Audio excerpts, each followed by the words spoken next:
Welcome to the Fire Time Podcast, where it's never hot enough, slow is fast, and the way to win is to make it so stupidly easy to buy from you that there's no excuse not to.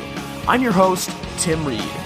And I'm so excited to be here today. Welcome to the Fire Time Podcast. Now, guys, this is the turning point of our season. We are more than halfway through the 8 departments of a winning hearth company, and I've been so excited to do this series. Ever since Grant and I got the idea about a year ago on that airplane to Minneapolis, I've just been chomping at the bit looking forward to this, because my hope is that for each of these episodes, you're able to use it as a blueprint. And I'll tell you the truth, the content in these episodes is thick. And you might have to listen to it a couple times. You are going to probably have to get out a notepad and start sketching out some ideas. And this can take time to implement. I mean, it does take time, right? There's no way around it. But I believe that this is a blueprint that will absolutely transform your business when applied.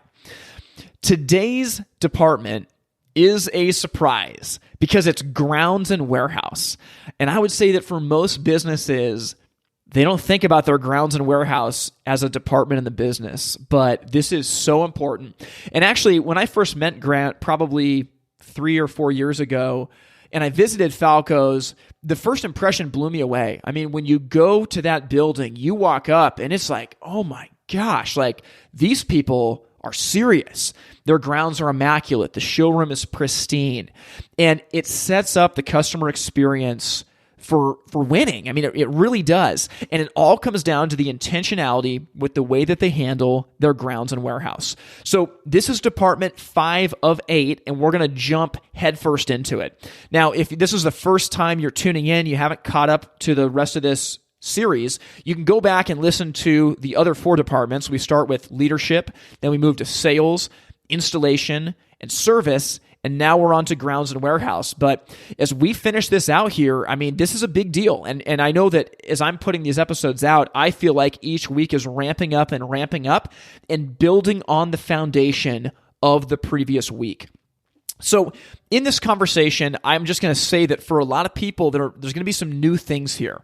And I'm going to highlight 4 tools. They're going to help you get started right away. Okay, so here's the first one that we talk about. We dive deep today in talking about a grounds list, making a list of the tasks that need to be done on a daily and weekly basis to keep your grounds looking perfect for your customers. Next, we'll talk about the idea of a utility hire.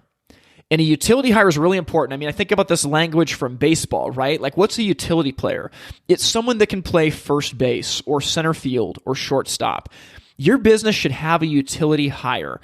And really, the primary task of this utility hire is the grounds and the warehouse duties.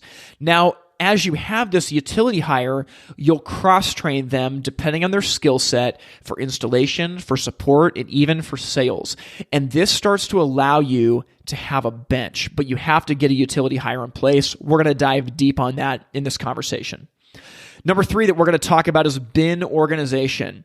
As me and Grant have gone into businesses, it can be scary sometimes seeing how a warehouse looks. And trust me, I've been there before. But when you set up your warehouse based on bins with organized locations, you're going to start to get visibility of all your parts. Your efficiency is going to go up and your waste is going to go down. The last thing we talk about is a rolling inventory. And Grant kind of shares what they do to make sure that their inventory stays tight. And because their warehouse is so organized, it makes it really easy to take inventory. And honestly, you are not going to believe how close he was to perfect the last time that they did inventory, considering what a large amount they carry. So with all of that in mind, I can't wait for you to hear this conversation. And as always, we'll circle back at the end and talk about it. Joining me once again from Spokane, Washington is Grant Falco. Grant, it's been amazing to go through the 8 different departments of a hearth business. And I know today we're going to be talking about a department that's really, really important to you, and that's grounds and warehouse, right? Yeah. And I think people may be chuckling and listening to this because grounds and warehouse. I mean, warehouse. Is that even a department? Yeah, grounds. What is that? I mean, dirt.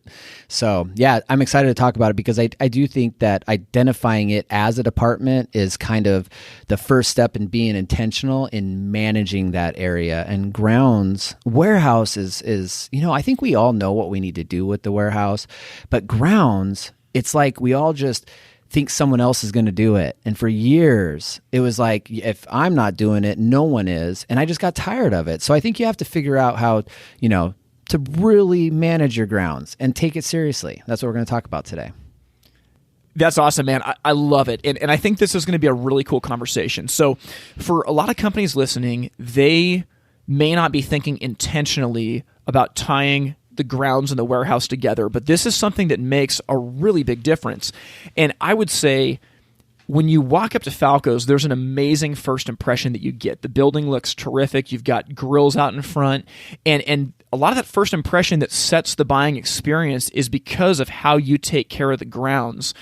Why are these two departments so foundational to a Hearth company? Well, I think organization is absolutely key. I think that so many of us lose money in all these soft areas, and we wonder why our margins aren't better. And I think it comes down to those simple things of organization of the warehouse and grounds, knowing where things are, keeping things tidy. That way you know if something's out of place. And it allows you to develop a system of organization, whether it's bin locations or any other type of organization that you need to do with the products that you sell. But if you don't always know where things are, if you don't have someone always taking care of it, it just becomes extremely stressful and steals money from you. It truly does. Yeah. Well, here's where I want to start. I want to start with grounds, and then let's move into warehouse. So starting out with grounds, what I've got in front of me here is your weekly grounds checklist. I mean, this thing is extensive, to say the least, but it makes a difference. These are the little things. And every day of the week, Monday, Tuesday, Wednesday, Thursday, Friday, Saturday, you have different tasks. And this is super important. So I'm just going to go through a couple of these, right? So Monday, we've got count fuel, clean parking lot, check batteries on remotes, update showroom models, update/move closeout units, clean dumpster area, stock barbecue fuel, put out dumpsters, clean stainless grills. Like, that's only Monday, okay? I'm going to move on here to Friday because I'm looking at this. Friday, clean glass on units and windows. Holy cow. Clean outside display units. Check will call for items 30 days old. Put away gas fittings in Willow. Bring in dumpsters, stock barbecue fuel. This is really intentional.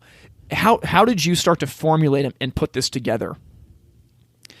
Well, first of all, I kind of chuckled when you started saying that because I think people maybe get the impression that I'm a micromanager, and that's not what this is about. This is about putting the lines on the court, as you always say. And truly, the frustration came out when I am responsible for this entire business, yet have no idea who is responsible to clean the parking lot, yet have no idea who is responsible to restack those pellets, yet have no idea who's supposed to keep this place clean. Is it me? It always ended up being me. And there was one time where I was just like, I know what needs to be done.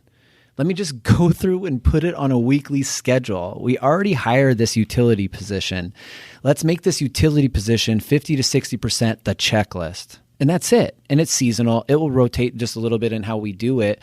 But those things are done, checked off. And I know every Saturday what has been done or hasn't been done. And I'm not telling you we get all those things done. But what's amazing is week after week, I know what's not getting done. I know if things aren't continuing to not get done. I see trends in the wrong direction or in the right direction. And it's an amazing tool to use. And it's a performance indicator. It's a way to judge this utilitarian position that gets asked by a million people to do certain things. This gives them the ability to say, no, I have these things I need to do.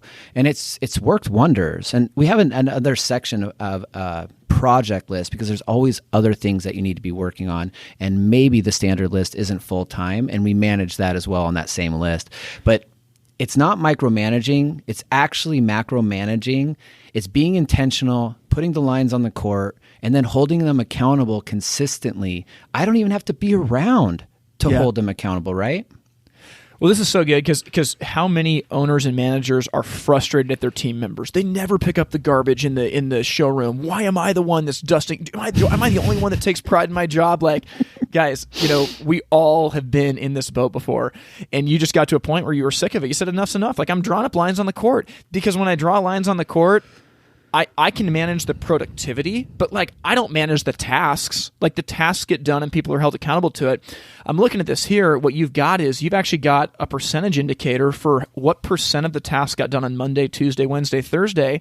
And I'm just looking here at your scoreboard, and you've got the percentage for the week. So like week 3, I can see we completed at 82.76%. Like, it's a performance indicator. It's a part of the job. And I think it's amazing the fact that you got mad at the problem and you did something about it, but the answer wasn't, I'm going to push my nose to the grindstone harder. It was, I'm going to work smart. I'm going to drop my expectations, and we're going to hire a utility position where this is a requirement of their job. We're going to measure to it.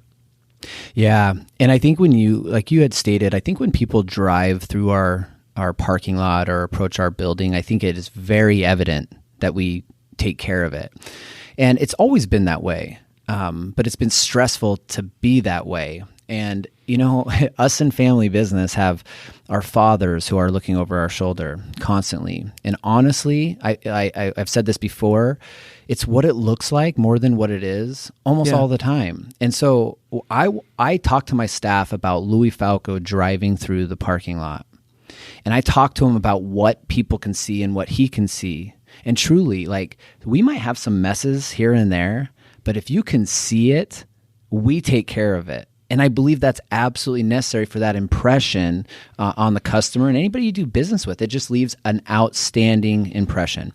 And it's been driven because of that family dynamic of me just not wanting my dad to come in and say, what the heck is that doing here? Even if he's in here for 5 minutes, I want it to look perfect so he assumes everything else is perfect.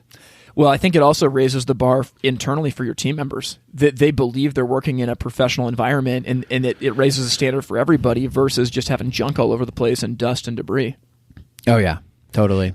And I would say it's made you, when we walk into dealer stores and there's dust all over the place, like, you start to get a little nervous about that. It's hard for me to understand it. It truly is.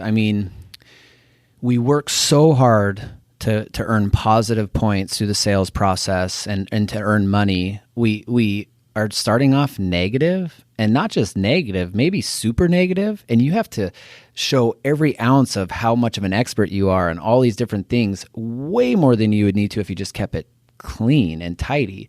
And it really comes down to accountability. And having an understanding of who is responsible. Like I said at the beginning, I ended up being responsible because we were all responsible. And that's just not how it works. You have to identify someone. And don't tell me you can't hire a utility person. I understand that you might not be able to hire a full-time utility person and take on another wage. I understand that. But the way business grows, there's always ebbs and flows, and there's people that need more to do in order for you to grow. And you have to expect, and they want more, and you want to pay them more. You can tell them to help you with this, but you have to give them the lines on the court so they know exactly what to do. And every business owner has been cleaning their store, doing these things. You just got to get it onto a schedule. We have it 6 days a week. It's a lifeline for us, and it takes no extra time for me anymore. Zero. I'm not surprised by anything. And that's a pretty fantastic position to be in, and goes against micromanaging. So like when I hear you read that list, I get insecure a little bit because I'm not a micromanager. And the reason I'm able to do this podcast and Napoleon webinars and things like that are because I have teams that have systems and processes with consistent accountability. And this checklist is just, a small version of what that is. Oh, I think that's great. And one thing is, as we go into this series, this is kind of going off base a little bit, but I think it's important to mention.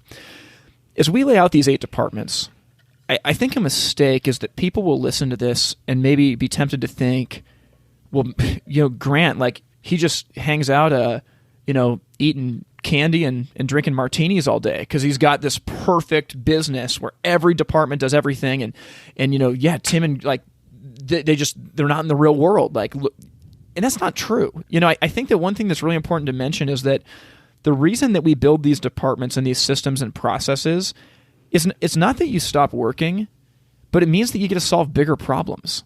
Totally. Like, and your life is full of problems. You still are working in and on your business on a daily basis, but you're working on different problems than I got to polish the glass on this fireplace because no one did it. You're able to solve bigger problems, and that's how business grows. Yeah. I mean, what are the things business owners have the hardest time doing? They have a hard time seeing into the future and knowing the decisions they need to make now that are going to be things that help them in the future. And then they have a hard time working on the business.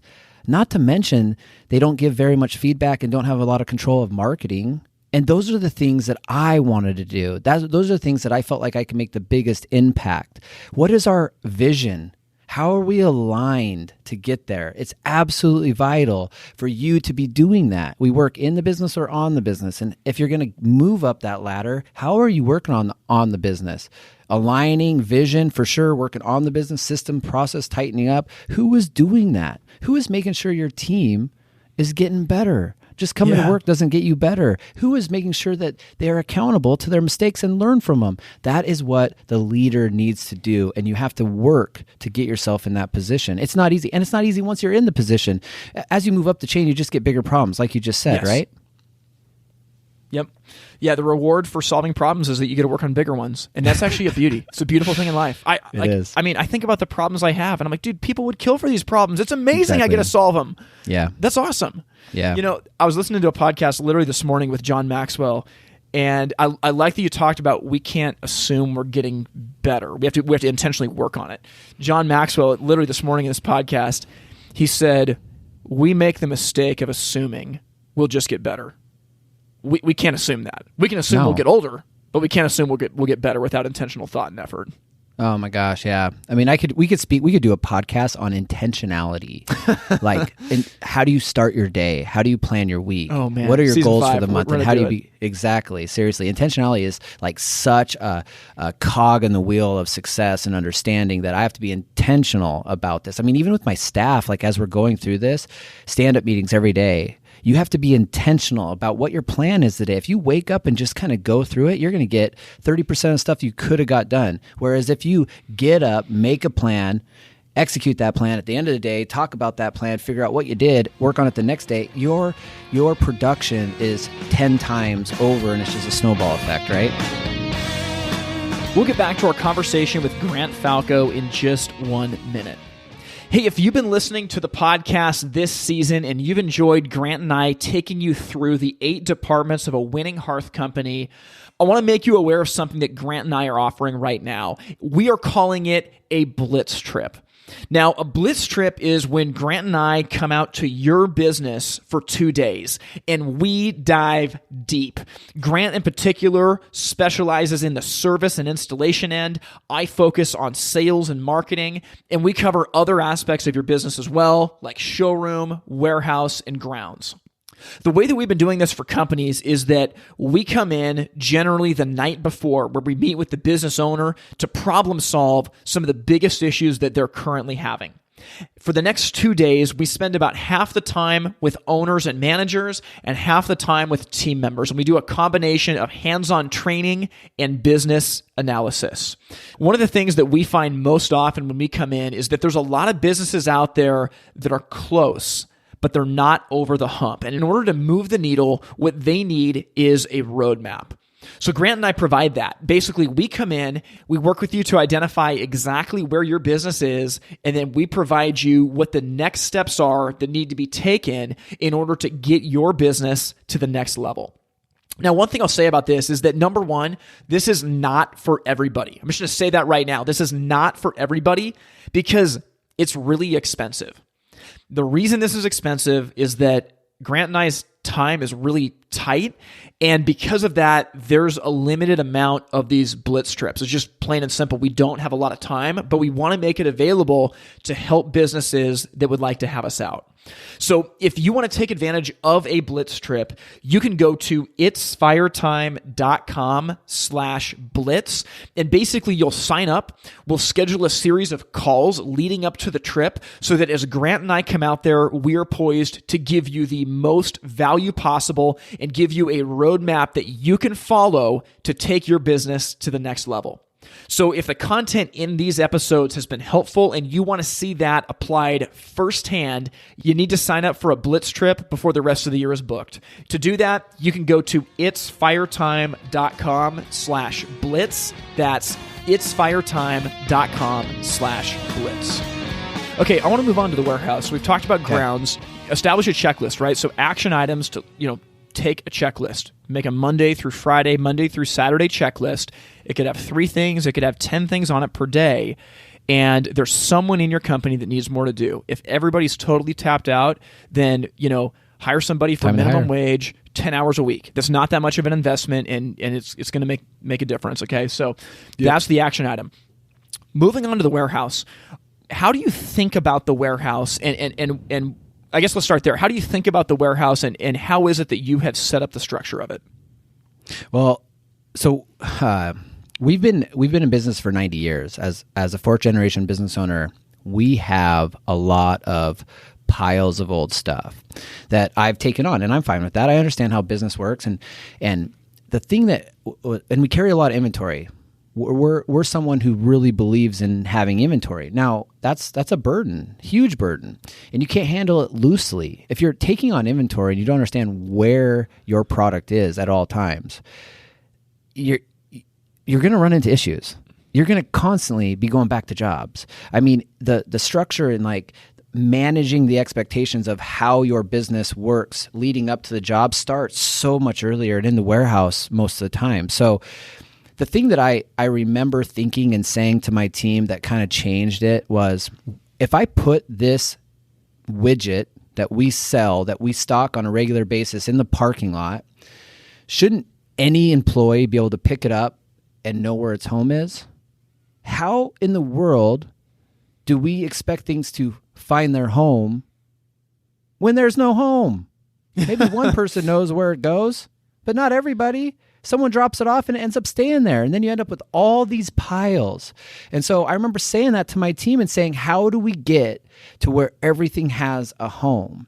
And it's not an easy process. It takes time. It takes investment. And I've talked about invest season and payoff season versus, instead of laying off your employees, have them invest into making your payoff season better 100%. By developing bin locations. So we have come up with, and we haven't got it through our entire grounds yet, but we have a 5,000 square foot warehouse behind the property that we're on. And we spent 6 months of invest season. It took all 6 months. We hung up columns, so A through Z, and then we put 100 row, 200 row, 300 row, and then on each bay we had 1 through 36, just so you could say A 1 36. And you could go to A down to 100 level and go over to 36, and right above that would be what you were looking for, and we put that in our system. And it's changed our business. So this is in your point of sale system. So you can 100%. Look up an order and you can see exactly where it is. Yep. I could hire someone off the street, give them a packing slip, show them where the warehouse is, and they can find that product. Guaranteed.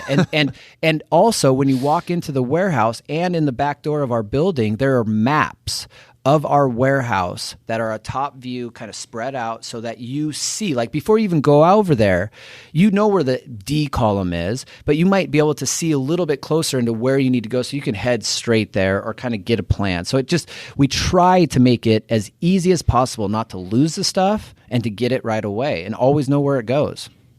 That's so good. And I'm gonna go back to grounds real quick and solving bigger problems. So making that change with your warehouse was a huge investment. I want to talk about the payoff of that investment in a little bit. But that's a big problem to solve. How do we organize the warehouse? I mean, I would say of the people listening to this, there's probably less than 10% of them that have a bin system like that's tied into their point of sale system. And you were able to solve a bigger problem because you're not having to dust your fireplaces or clean the glass on them yourself. You're not having to stack the pellets yourself. And there's value in all work, but the fact that you were able to build a system and process for your grounds allows you to solve bigger problems. How do we organize our warehouse? Now that the warehouse is organized, you get to solve bigger problems. You're not saying, where do we keep those thermocouples? I thought we had 3, but there's not one of them here. You've got bigger problems you got to solve now. Totally. My goal, I mean, Tim, this is going to sound so weird. I have a hard time even saying it, but it's the truth. I want to outgrow this. I want to do more. I want this business to be successful for my parents and for myself and for all 32 employees here. But there's more to life than just doing what I'm doing. And so in order to do that, in order to leave this company in any way, shape, or form, it has to be self-sufficient. And my motivation has been to make this business self-sufficient. And I think you have to think bigger than yourself.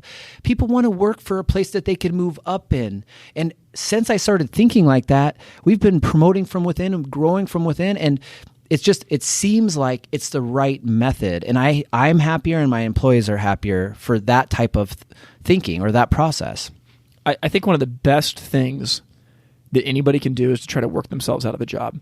Even if you're the owner. Truly. Make it your goal to work yourself out of a job because life gets really good. I mean, again, there's always problems in life, but man, when you've worked yourself out of a job and you have to think, man, they work so good without me. We're so profitable without me doing anything. It's an amazing problem to have to figure out what you're going to do with your time. It is. You're exactly right. So I want to ask you then about the payoff. What has having this system of organization of bin locations, maps, and tying it into your POS system done for you as a business? Well, the simple answer is we are extremely efficient in comparison to what we were doing 2 years ago in how we go from A, B, C, D, and the end result Z. We have happier staff members because it's easier to do their job and get the jobs complete. And truly the most impactful and apparent win is profit. Our profit has grown exponentially since we started to organize the back end of our business. And if someone always knows where that piece goes, or if everything has a home and everybody understands that, I can't even quantify the advantage you have in getting those jobs done and doing more jobs. I mean, I think about this, and we were thinking about building a new warehouse, and I was like, so should we commit to this bin location if we were going to move warehouses? And us as a team decided we're going to move forward because we're going to learn so much. And even if we move the warehouse, we're going to move a process, a system. And it was amazing because we didn't end up doing the warehouse. So it was just a great decision. But as we were going through it, we didn't realize how bad it was, how hard it was to get it, and how much it would change our business. And now the fact that we can actually set something down and have anybody find it, I mean, the efficiency level is through the roof.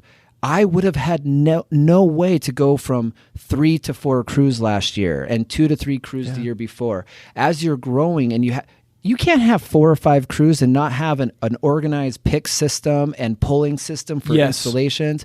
You have to focus on that and keep that together. We outgrew the warehouse. We had to have 2 picking locations. We couldn't have done that without having the bin locations set up and having the process. The processes to set up for pulling and picking were so much easier. Why? Because we had the bin locations in place. Yeah, I'm with you. I think there's huge profitability there. You have a great story about inventory, right? I mean, it's like when you do inventory, wasn't there some win of like how far off you were compared to your list last time? Yeah. Thank you for reminding me that. So at the end of every year, October 31st, Halloween, that is inventory for us. Now, Happy the Halloween. reason, exactly, and not ideal, right in the middle of your season, maybe when you have the most amount of inventory. Seems crazy.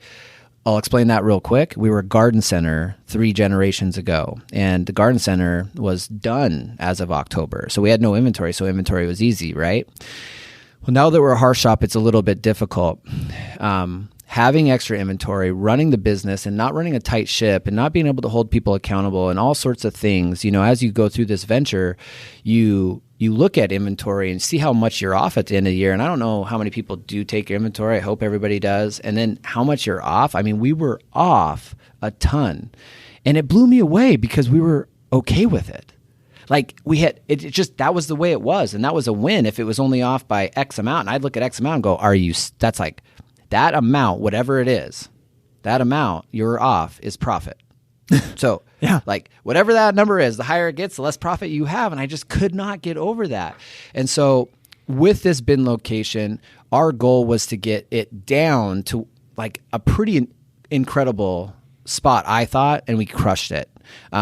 We were only within about $2,800 of our inventory levels, and we have probably $1 million. It was, my parents couldn't even believe it. And I will say that our amounts off were 10 to 20 times that amount, even as close as the year before. And we were okay with that. And so when we talk about profit, obviously the profit was different. We were, along with accountability, consistent accountability, systems and processes, the bin location being organized was a game changer for everybody. And the bottom line was what won. I literally remember my parents looking at me at one point when they were seeing the difference, saying, what are you doing differently? And I think it goes to all those things I just said, but bin locations are absolutely vital in the organization of your warehouse, among a ton of other things. But man, it starts there. Yeah. How often is your warehouse person taking inventory of the bins? So we do like a cycle count. Okay. So we do a yearly inventory of all of our inventory, all the inventory in the warehouse and grounds and everything like that. And then on a weekly basis, they will take 2 bins and they will inventory them. And we will, through our weekly meetings, we will make sure that those reconcile, figure out where they are, figure out why they got there, kind of learn from it. And it's a part of their weekly routine. So we get, I think if we do 2 a week, we get 104 bins done. And I'm pretty sure how the math worked out, it was like literally we had 104 bins to take inventory on. Cool. So that's how we keep that management as tight as possible. And it seems to work pretty well. That's really good. I think people are going to be both inspired and intimidated listening to this. Where I want to end the conversation is, so for a company listening that has 5 people, 6 people in their company, they're not Falcos with 30 plus employees. And how would you address this grounds/warehouse position? Is it a full-time position? Can you talk about the utility hire? Where would you start if you're a small company listening to this? Okay. So I would start So when I entered this business, we had like 11 employees. So I can't relate to that scale, and I feel bad about that. But if it was me, I would look at how I ended a season, and moving into the off season, I would make some choices. If I had 5 employees and one of them was a really good installer and another one was a okay installer and maybe a service guy, and they were utilizing them kind of in both, in the off season, their demand is going to be less. And so what I would say to them, versus working less hours, let's work 40 hours a week with a plan to maximize our warehouse or grounds. And I think it really starts by identifying where are the homes? Where do you keep this brand? Where do you keep this product type? Identifying and actually creating a map and going through and saying, does this make sense? I think is a huge step. And then taking those extra guys that you end up laying off and invest into your payoff season by deciding, man, we got 1,000 square foot warehouse. We know what we have. Let's organize this. You can reach out to me at any time, but man, Google bin locations and your mind will be blown in how you can organize your warehouse. There's a million different ways to do it, but I would take the time that we have right now and I would invest, and then maybe you can get it to the point where you're organized enough in the warehouse, and maybe it is time to hire that utility person to kind of cover the warehouse and the grounds a little bit. Maybe not full time right off the bat, add someone, because I think the organization will pay for that person's position and more, obviously.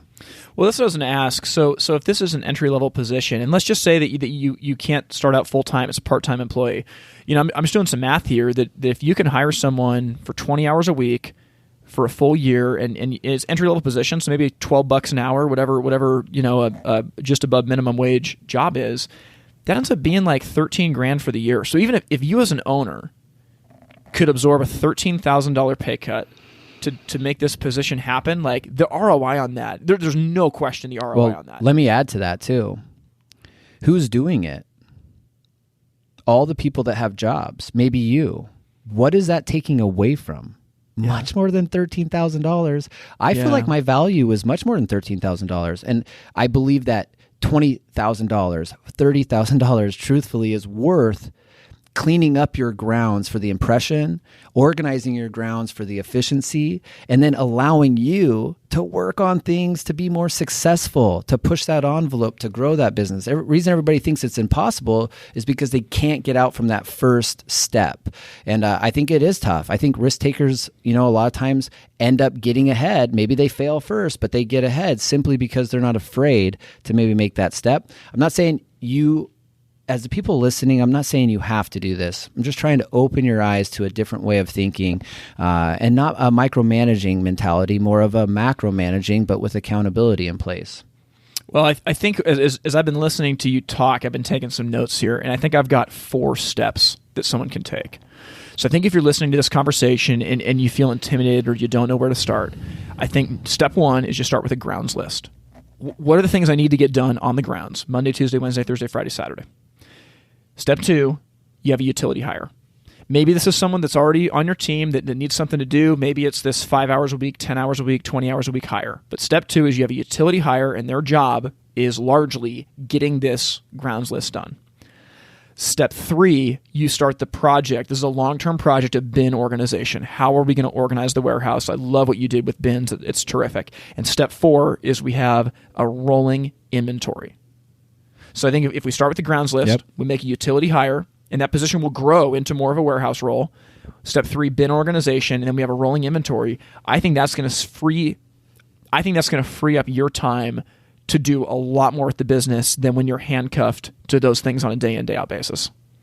No question. I think you nailed it, Tim. The one thing that I would add is implementation is half of it. So you can implement all of that, but man, you got to hold them accountable to it. And that's where an execution system, some type of system of accountability is absolutely key. We've talked about that a few times. We'll talk about it in more episodes moving forward.